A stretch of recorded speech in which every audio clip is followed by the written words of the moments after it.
Mist hung low over the jungle, pale and heavy as breath on glass. The twin sons of Teshar IX had not yet climbed above the ridgeline, leaving the world in a dim, ghostly half-light.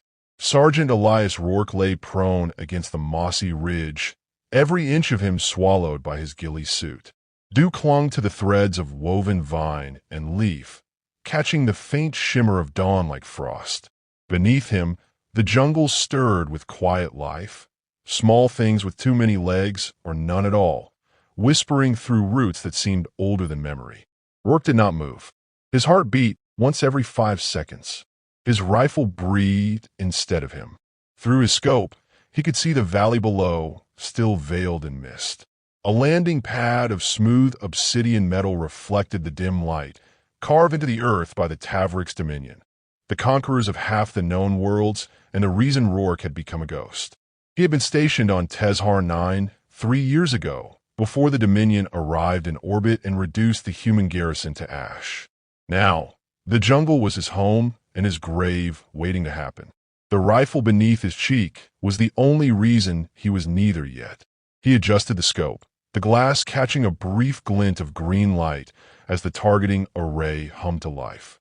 The rifle was a marriage of desperation and ingenuity, Terran steel grafted with scavenged alien circuitry. The chamber housed his latest modification, a hybrid system allowing for traditional .50 BMG rounds with energy recoil dampeners.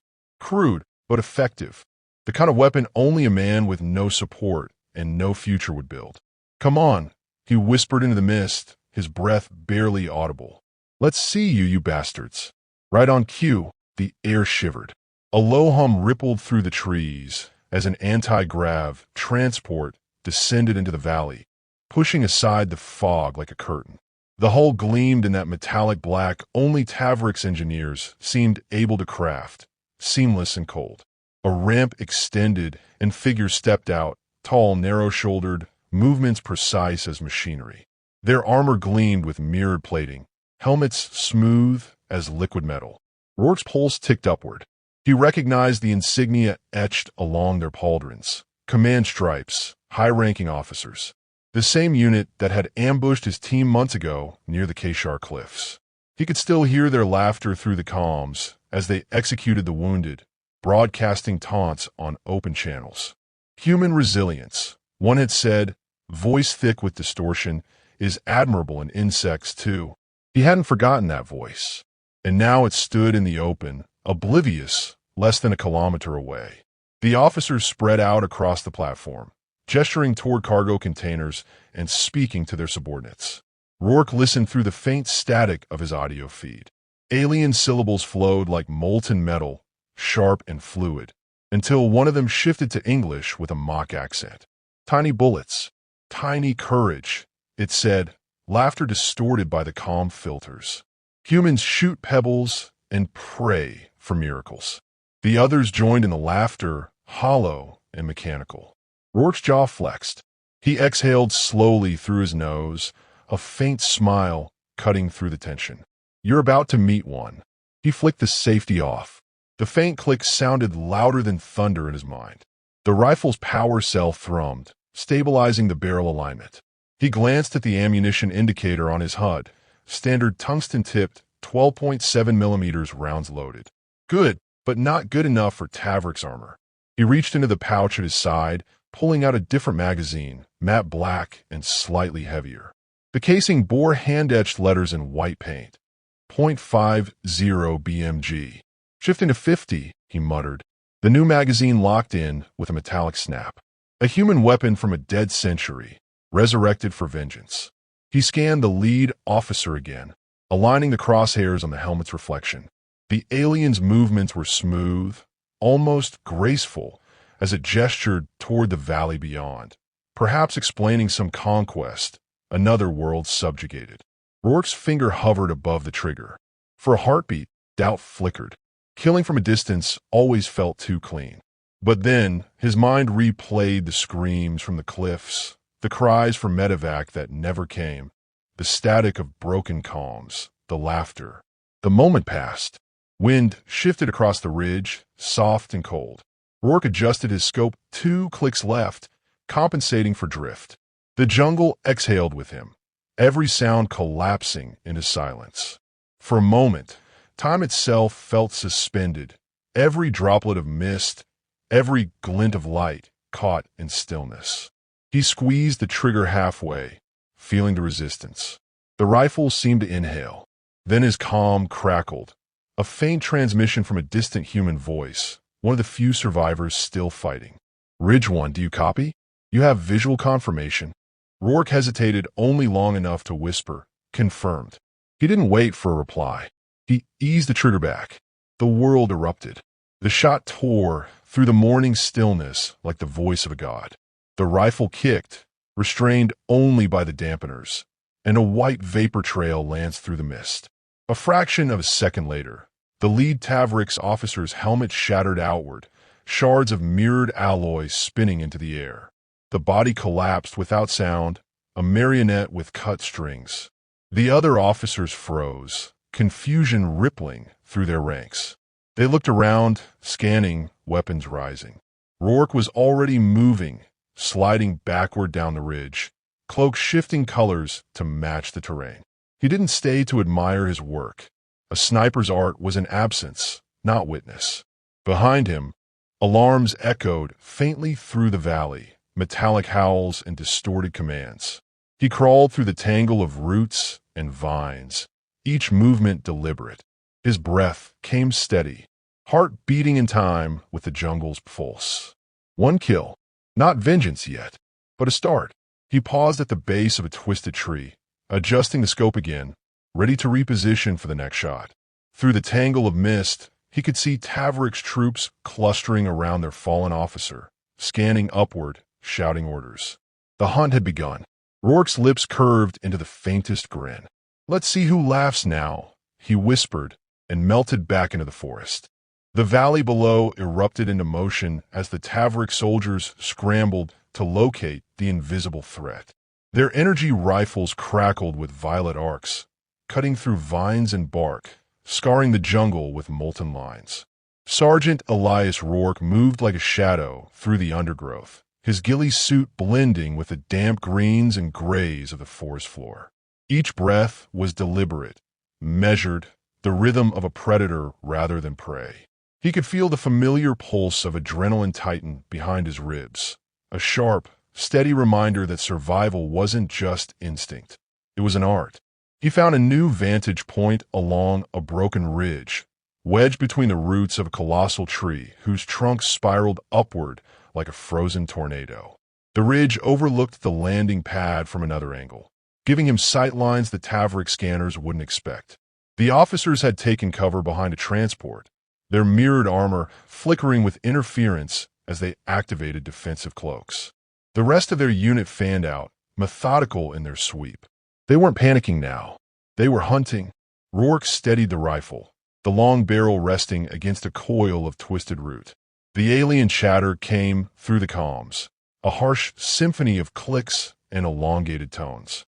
His translation filter caught fragments, sniper, ridge, terrestrial ballistics. They were adapting fast, learning his rhythm. That meant he had minutes, maybe less, before the jungle turned against him. He zoomed in on one of the officers crouching beside the transport. The alien's helmet turned fractionally, scanning with spectral light, hunting for movement invisible to the naked eye. Rourke's finger brushed the trigger. Another shot here could mean capture, or a clean escape if timed perfectly. He adjusted windage, waited for the alien to shift, and then exhaled. The second round split the mist like a spear of lightning. The officer's helmet exploded in a flash of light and vaporized glass, the upper half of the body collapsing in a cloud of smoke and green mist. The crack of the shot rolled across the valley like thunder, echoing off the trees. Shouts followed, a dozen voices rising, furious and afraid. They fired blindly into the tree-line, energy bolts cutting through the dense canopy. Each shot lit the fog with brief flashes of purple. Rourke ducked, rolling into cover as a plasma burst scorched the bark inches from his head. The smell of burning vegetation filled the air, mixing with the metallic tang of ionized gas. He gritted his teeth, eyes narrowing. He could almost hear the laughter again, the same laughter that had haunted his dreams since Teshar Cliffs. It fueled him now, driving every decision. He checked his ammunition counter. 3 rounds left in the current magazine. Enough for chaos, not survival. A small recon drone buzzed overhead, scanning the area with a beam of blue light. Rourke froze. He could feel the hum in his bones as the drone hovered directly above him. When it turned slightly away, he moved, snapping the rifle up, sighting, firing. The shot punched through the drone's central eye, sending it tumbling down in a burst of sparks. Should have kept quiet, he muttered, but the noise drew more attention. The Tav'rix infantry surged forward, moving in coordinated arcs. Their discipline impressed him. They didn't waste time. He could see them setting up a heavy weapon, some kind of mounted plasma cannon, on the far side of the landing pad. They were going to burn the ridge clean. Rourke withdrew, sliding deeper into the jungle's labyrinthine tangle. The terrain was alive with motion, roots shifting subtly under his boots, vines reacting to his movement as if curious. He stayed low, crawling beneath a fallen tree, counting his breaths. He knew the jungle better than they did. That was his edge. He found a narrow ravine ahead, its floor slick with bioluminescent moss. It led toward the officer's flank. Perfect. He slid into it silently, the rifle slung tight against his chest. Every step was a risk, every sound a potential death sentence. But he had learned patience in the slow death of comrades, and patience was what killed empires. Halfway through the ravine, his proximity sensor flickered. Motion, 3 contacts approaching from the west, closing fast. He ducked behind a stone outcrop and peered through his scope. 3 Tav'rix soldiers, scanning methodically, their armor reflecting the faint light like mirrors. They moved in a triangle formation, disciplined, efficient. Rourke waited until the lead one stepped into view. One shot. The alien dropped instantly, its helmet splitting down the center. The other spun, shouting, weapons blazing. He rolled sideways, firing twice more in rapid succession. The first shot struck another's chest plate, shattering the armor. The second missed, ricocheting into the trees. He hit the ground hard, the rifle clattering beside him. Pain bloomed in his shoulder where a plasma bolt had grazed him, burning through cloth and flesh. The scent of char filled his nostrils. He bit down hard, stifling a grunt. No time for weakness. He crawled to the nearest corpse, grabbed a grenade-like device from its belt, and tossed it toward the third alien.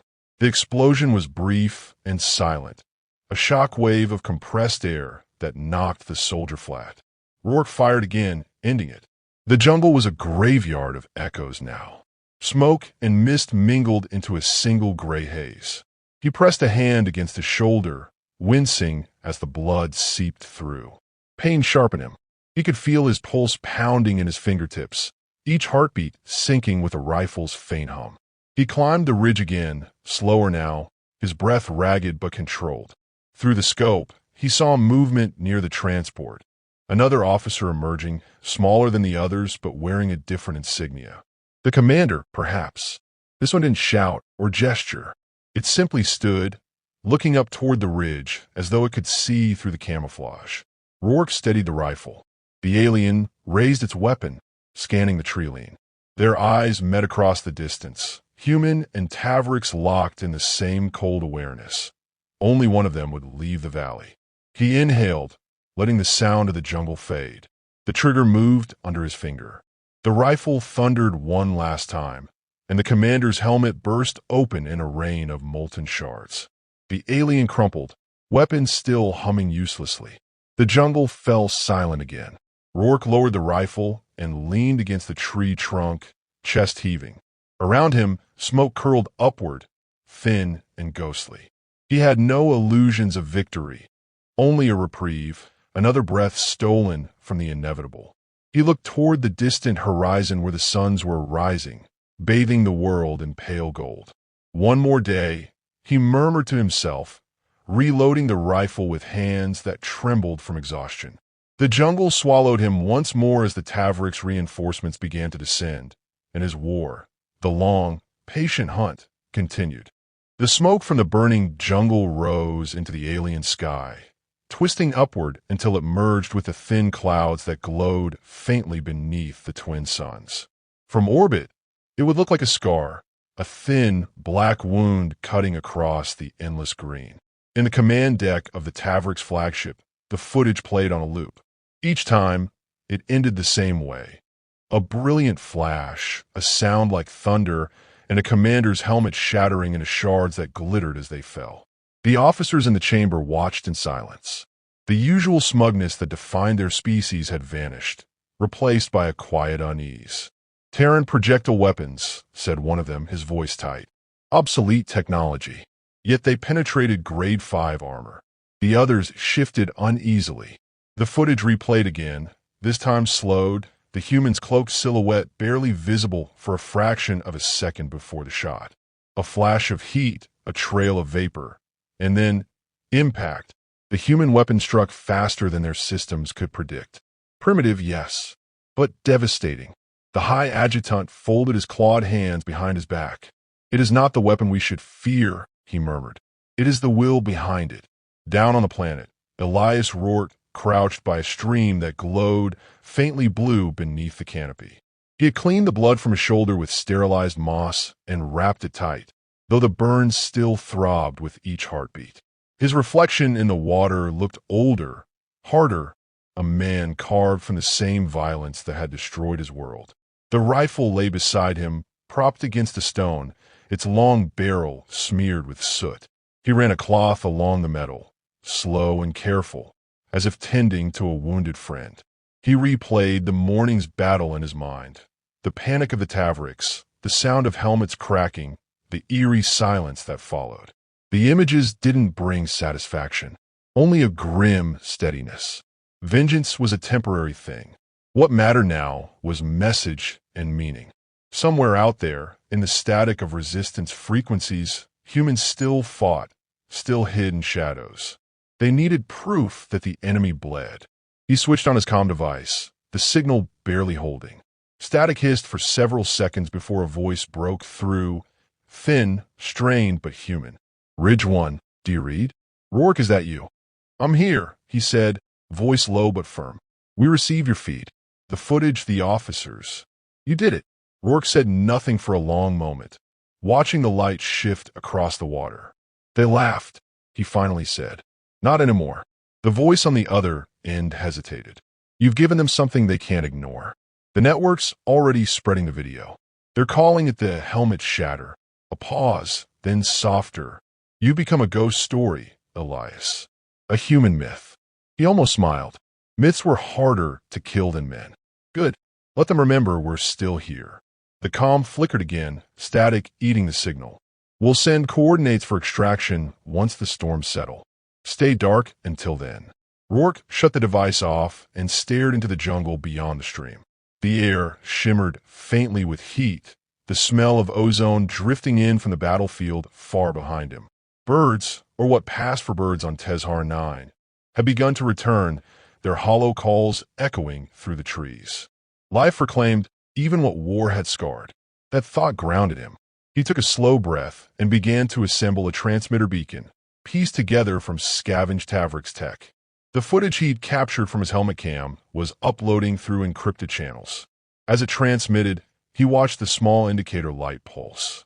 Each blink meant the signal was climbing higher, bouncing between satellites, reaching human ears across the stars.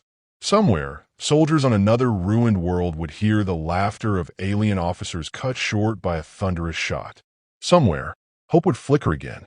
As he waited, he leaned back against the tree, feeling the ache in his muscles. The jungle hummed softly around him, alive with faint energy. He thought of Earth, the smell of wet soil after rain, the cold wind that swept across the Rockies, the laughter of men who never came back from Teshar cliffs. He didn't remember their faces clearly anymore, only their voices, the sound of them teasing him about his old-fashioned rifle. "You still carrying that museum piece, Rourke?" one of them had said. He wished they could see now how wrong that had been. The beacon light turned green. Transmission complete. Rourke shut it down and buried the device beneath the soil. The Tav'rix would trace the signal eventually, but by then the message would be everywhere. The words he had attached to the video, the same ones he'd muttered before the first shot, were simple, shifting to .50 BMG. He shouldered his rifle and started moving west, deeper into the wilderness. Every step sent pain through his wounded arm, but the rhythm of movement steadied him. He didn't know if there were any more humans nearby.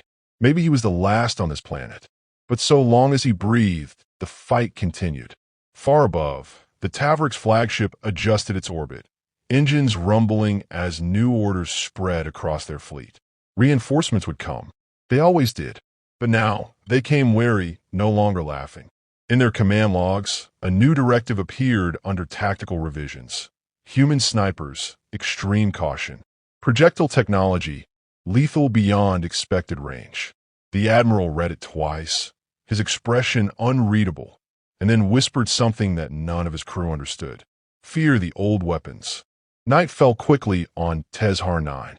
The jungle transformed into a cathedral of shadows and pale light. Rourke stopped at the edge of a ridge overlooking the valley.